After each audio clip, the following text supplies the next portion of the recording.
Last 10 days of রমাদান খুব গুরুত্বপূর্ণ, সবচেয়ে the cream time of Ramadan. I repeat, এটা রমাদানের একেবারে মাহেন্দ্রক্ষণ।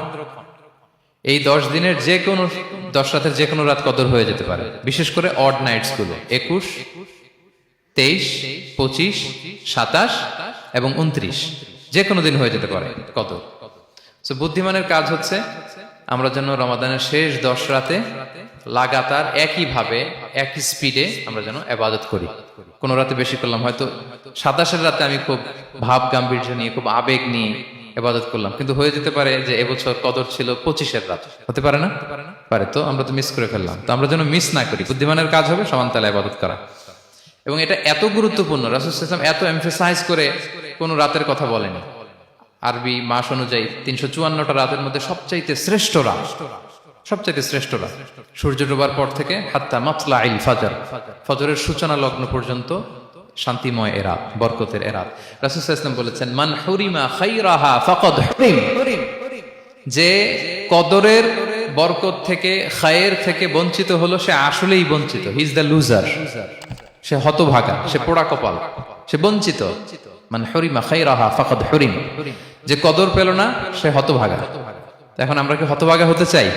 আমরা তো শুরুতে অনেক হোপফুল ছিলাম, এত এত ব্লেসিংস, এত এত বরকত, রহমতের ফলগু ধারায় আমরা প্লাবিত হচ্ছি রমাদানে। তা আমরা তো হতভাগা হতে চাই না।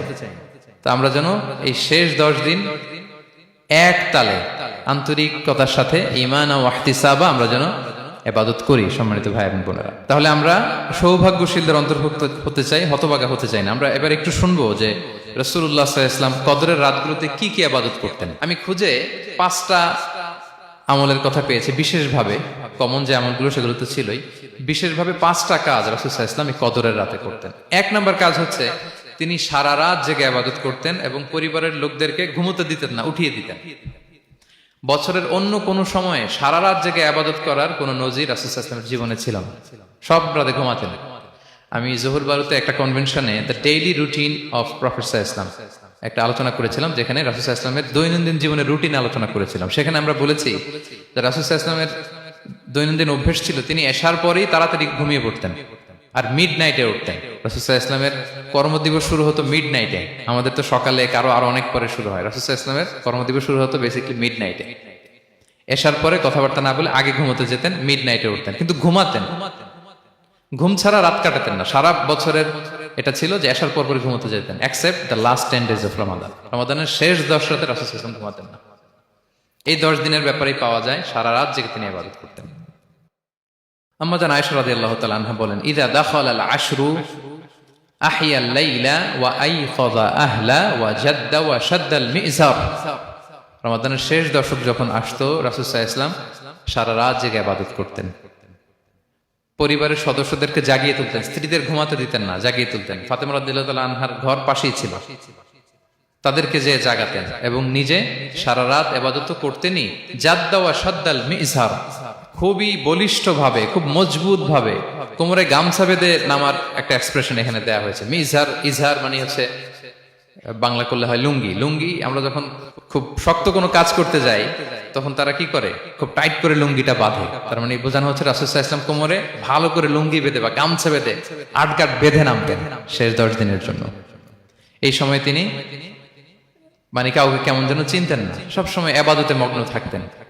এটা আমরা করতে পারি যে শেষ 10 দিনে আমরা একটা স্পেশাল প্ল্যান করতে পারি যে আমরা আমাদের সর্বোচ্চটুকু উজাড় করে দিয়ে লাস্ট 10 days অফ রমাদানের এই বরকত আমরা হাসিল করব, এটা যেন আমাদের মিস না হয়। তাহলে এটা আমরা একটা পেলাম। 2 নাম্বার হচ্ছে ইতিকাফ করা।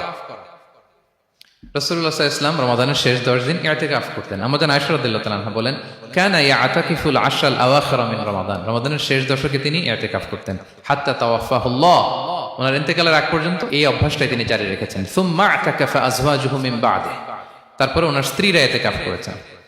আরেক বর্ণনা এসেছে ইয়াতাকিফু কুল্লা রমাদান 10 আইয়াম, প্রতি রমাদানে তিনি 10 দিন ইতিকাফ করেছেন। কিন্তু যেই বছর তিনি ইন্তেকাল করবেন সে বছর তিনি 20 দিন ইতিকাফ করেছিলেন।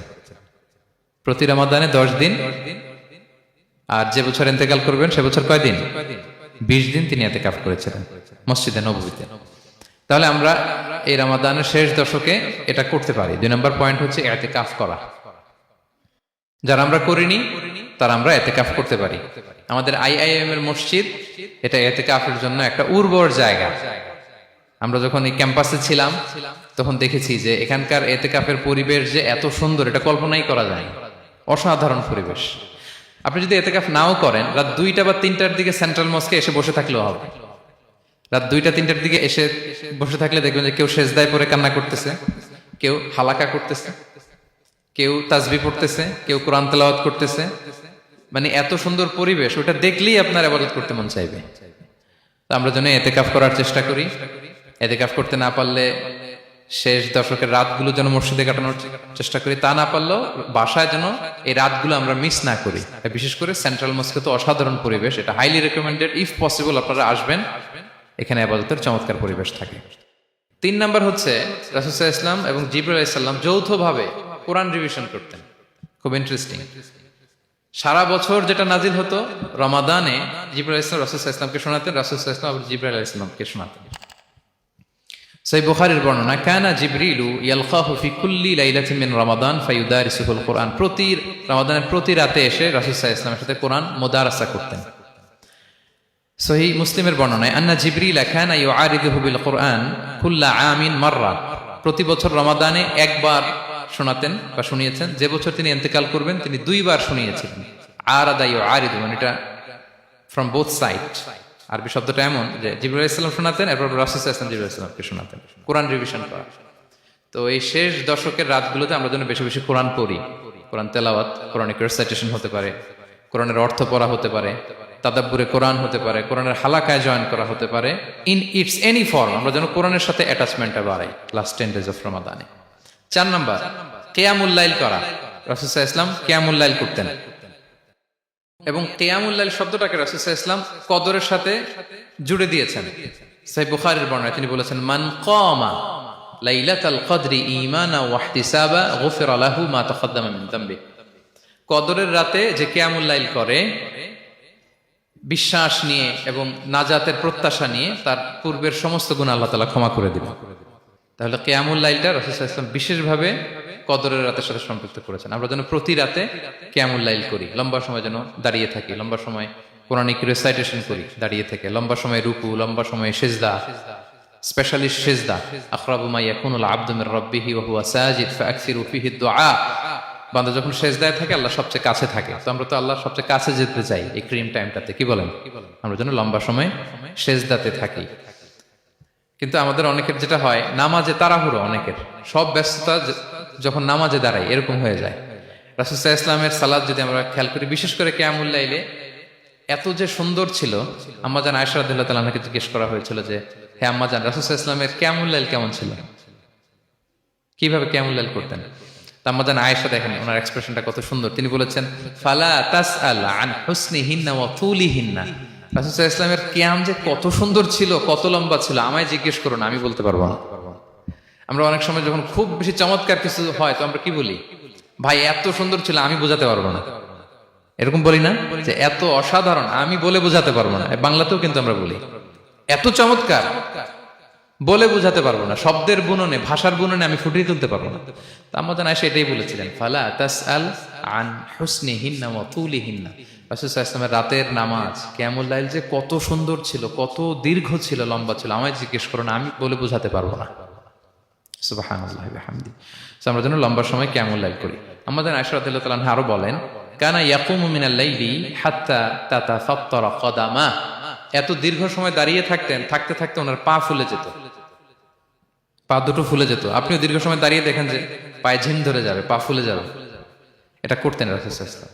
তো আম্মাজান আয়েশা বলেন, ইয়া রাসূলুল্লাহ লিমা তাসনাউ হাযা ওয়া কদ গুফিরা লাকা মা তাকাদ্দামা মিন যামবিকা মা তাআখার। আপনি এত কষ্ট কেন সহ্য করেন নিজের দেহের উপরে? আপনার তো আগের পরের সব গুনাহ মাফ। আদতে তো রাসূল সাল্লাল্লাহু আলাইহি ওয়াসাল্লামের গুনাহই নেই, তিনি নিষ্পাপ।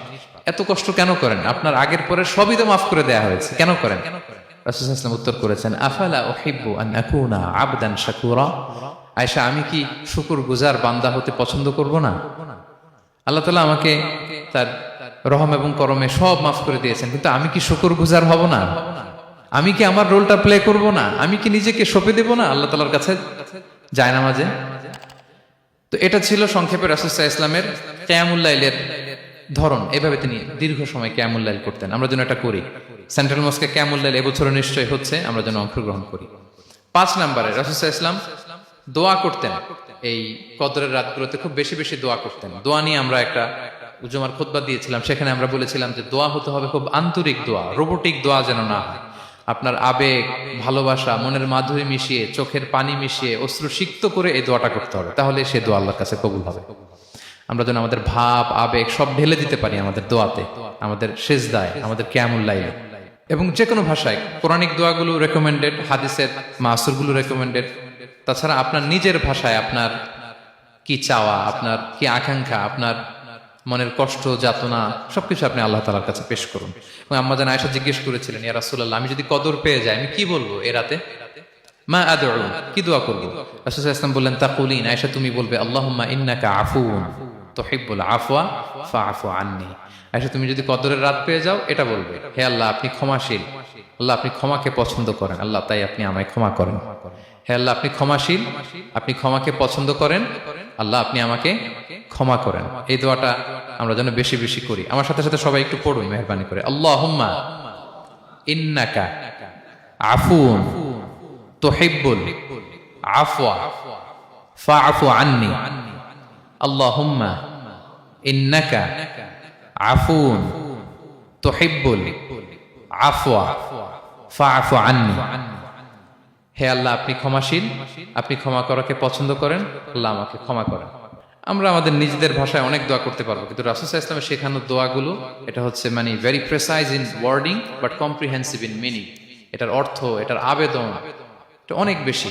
আমি অনেক 10টা-20টা বাক্য বলে এত সুন্দর কথা মিলাতে পারবো না। রাসূল সাল্লাল্লাহু আলাইহি ওয়াসাল্লাম যেটা শিখিয়ে দিয়েছেন, আগে আল্লাহর প্রশংসা করলাম, আল্লাহ আপনি ক্ষমাশীল, আবারও প্রশংসা, আল্লাহ আপনি তো ক্ষমা করাকে পছন্দ করেন। যেটা আপনি পছন্দ করেন না ওইটা তো চাচ্ছি না, যেটা আপনার পছন্দ, যেটা আপনি করতে ভালোবাসেন, গাফিরিয যামবি ওয়া কাবিলিত তাওব, আপনি ক্ষমা করাকে পছন্দ করেন, তওবা কবুলকে আপনি পছন্দ করেন, তো সেটাই তো চাচ্ছি আপনার কাছে, আপনি আমার তওবা কবুল করুন, আল্লাহ আপনি আমাকে ক্ষমা করুন।